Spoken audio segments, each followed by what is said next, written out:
Hello everyone, आपका teacher helping hand channel में स्वागत है। आज मैं आप लोगों के साथ जो वीडियो लेकर के आई हूँ, इसमें मैं आप लोगों को बताऊंगी कि हम लोगों का विद्यालय 1 तारीख से खुल रहा है। कक्षा 1 से 5 तक का, 6 से 8 तक का विद्यालय खुल चुका है। तो अब 1 से 5 तक का जो विद्यालय खुल रहा है, इसमें हम लोगों को करना क्या करना है और कैसे करना है, किस तरह से अपने कक्षा में शिक्षण कार्य कराना है, किस तरह से हम लोगों को आकलन प्रपत्र भरना है और किस तरह से शून्य सप्ताह का संचालन करना है। तो सब कुछ समझने के लिए आप वीडियो को अंत तक देखिएगा, तो आपको सारा कुछ क्लियर हो जाएगा कि हमें किस तरह से अपने कार्यों का संपादन करना है। तो देखिए, ये जो समृद्ध पुस्तिका हम लोगों को दी गई थी विभाग के द्वारा मार्च में, उसी के आधार पर हम लोगों को अपनी कक्षा का क्रियान्वयन करना है। तो ये कक्षा 2 व 3 के लिए हिंदी की संदर्शिका दी गई थी समृद्ध की, और कक्षा 3 और 4 के लिए गणित की संदर्शिका दी गई थी। तो उसी के आधार पर मैं आप लोगों के साथ जो गणित विषय में हम लोगों को आकलन करना है, शून्य सप्ताह का संचालन कैसे करना है, इन सब के लिए मैं अपने सभी शिक्षक साथियों को फिर से रिमाइंडर कराना चाहती हूँ। हम लोगों का तो पहले मार्च में प्रशिक्षण हुआ था, उस समय हम लोगों ने अपने कक्षा में सेम वैसे संचालन भी किया जिस तरह से विभाग के द्वारा आदेश दिया गया था। लेकिन फिर हम लोगों का विद्यालय बंद हो गया। अब इतने दिन के बाद से फिर से विद्यालय खुल रहा है, और उसके बाद हम लोगों को अब क्या क्या करना है, किस तरह करना है, तो ये सब सारी बातें मैं आप लोगों के साथ शेयर करूंगी। तो आइए स्टार्ट करते हैं। ये मैंने आप लोगों के साथ समृद्ध पुस्तिका गणित विषय की ली हूँ।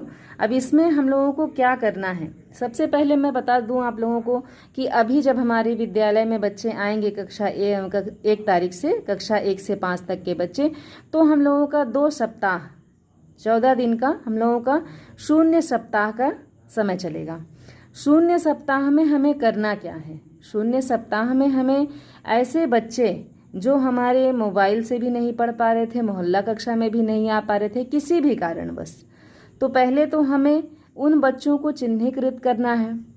दूसरी चीज़, हमें यह ध्यान रखना है कि हमारे बच्चे जिस कक्षा में पढ़ रहे हैं, वर्तमान समय में जिस कक्षा में हमारे बच्चे अध्ययन कर रहे हैं, वह बच्चे उस कक्षा के स्तर के अनुसार हैं या नहीं। अगर हैं तो बहुत अच्छी बात है, तब तो हमें सिंपल अपने बच्चों को जो भी हमारे कक्षा का पाठ्यक्रम है उसके अनुसार से ही पढ़ाना है। लेकिन अगर हमारे बच्चे अपने कक्षा के स्तर के अनुसार नहीं हैं, तो हमें उन बच्चों को चिन्हीकृत करना है, और चिन्हीकृत करने के बाद उनके ऊपर विशेष प्रयास करना है, विशेष मेहनत करना है, ताकि वो बच्चे अपने कक्षा के स्तर के अनुसार हों, उनका स्तर बढ़े अपनी कक्षा के अनुरूप। तो इसमें हम लोगों को शून्य सप्ताह में यही काम करना है, जो कि हमारा 2 सप्ताह का समय है शून्य सप्ताह के लिए। इसी बीच में हमें क्या करना है? आकलन करना है। आकलन भी हम लोगों को करना है। अपने बच्चों का जो बेस लाइन आकलन है वो हम लोगों को करना है। हम लोगों ने मार्च में किया था बेस लाइन आकलन, लेकिन फिर से हम लोगों को बेस लाइन आकलन करना पड़ेगा, क्योंकि मार्च में हमारे बच्चे जब आए थे उस समय के बाद अभी जब बच्चे आ रहे हैं तो सभी बच्चों का क्लास भी चेंज हो चुका है। जो बच्चे मार्च में थे उस वक्त, वो बच्चे अब इस समय वर्तमान समय में, जो बच्चे कक्षा 3 में मार्च में थे, वो वर्तमान समय में कक्षा 4 में हैं। तो इसलिए हमें फिर से आकलन करना है अपने बच्चों का। तो ये तो सारी बातें हो गई, मैंने आप लोगों से बताया। अब आकलन हमें किस प्रकार से करना है, क्या ध्यान में रखकर करना है, किन किन बातों को ध्यान में रखकर करना है, तो आइए अब हम लोग ये समझते हैं। तो इसमें देखिए, आकलन टूल निर्देश में साफ साफ दिया है कि बच्चे एक लंबे समय के बाद स्कूल आ रहे होंगे, इसलिए यह आवश्यक है कि आकलन से पहले कुछ समय सहज वातावरण निर्माण में लगाया जाए। बाल गीत, कहानी, संवाद, खेल व गतिविधि इस हेतु उपयोग में लाई जा सकती है। ये हमारा पहला है। नेक्स्ट में देखिए, सवालों के चयन में विविधता का ध्यान रखा गया है, जिससे जरूरी दक्षताओं व उप दक्षताओं का आकलन किया जा सके और इसके अनुसार शिक्षक अपनी शिक्षण योजना बना सकें। ये है हमारा। अब इसमें हमें देखिए आकलन कैसे करना है। ये तो सभी लोगों के पास मेरे ये पुस्तिका होगी, तो आप लोग ये पृष्ठ संख्या जो हमारा 36 है, इसे एक बार पढ़ लीजिएगा आकलन करने के पहले। तो जो मेन इसमें बिंदु है वो मैं आप लोगों को बता देंगी। शिक्षक इस आकलन को ब्लैक बोर्ड पर प्रश्न लिखकर सरलता से कर पाएंगे, यह भी कर सकते हैं हम सब। यह टूल बच्चों को समूह में उनके स्तर अनुसार विभाजित करने में मदद करेगा। अब देखिए, स्तर 1 में कुल 5 प्रश्न हैं हमारे, अभी मैं आप लोगों के साथ शेयर करूंगी। स्तर 2 में भी कुल 5 प्रश्न हैं और स्तर 3 में भी कुल 5 प्रश्न हैं। तो इस तरह से 1, 2 और 3 स्तर हैं हमारे। 3 और 4 के लिए 1 और 2 ही स्तर है। कक्षा 5 के लिए 3 स्तर तक हमें बच्चों को बांटना है, मतलब हमें 3 ग्रुप कक्षा 5 में बांटना है। कक्षा 3 और 4 में 2 ग्रुप बांटा जाएगा, ये समझ लीजिए आप सब। फिर देखिए, यहाँ पर ध्यान दीजिए कि कक्षा 1 और 2 का बेस लाइन आकलन नहीं किया जाएगा। गणित का है ये, मैं आप लोगों को गणित की बातें बता रही हूँ कि कक्षा 1 और 2 का बेस लाइन आकलन नहीं किया जाएगा, इंड लाइन आकलन किया जाएगा। ठीक है। कक्षा में सभी बच्चे एक ही समूह में रहेंगे, ये कक्षा 1 और 2 के लिए है। अब कक्षा 3, 4 में देखिए, बच्चे स्तर 1 और 2 के सभी प्रश्नों को करेंगे। कक्षा में अधिकतम 2 समूह बनाए जाएंगे, जैसा कि मैंने आप लोगों को बताया था यहाँ ऊपर के अनुसार। अब कक्षा 5 में बच्चे स्तर 1, 2 और 3 के सभी प्रश्नों को करेंगे। कक्षा में अधिकतम 3 समूह बनाए जाएंगे। ये है हमारा पूरा। अब देखिए इसमें क्या है, किसी भी प्रश्न में अंक नहीं दिए जाएंगे। शिक्षक A-B कोड उत्तर के अनुसार देंगे। A अगर हमें देना कब है, जब दक्षता प्राप्त है बच्चे को, तब हमें A देना है। और B कब देना है, जब दक्षता नहीं प्राप्त है। ये ठीक है। मैथ्स में हम लोगों को A और B देना है।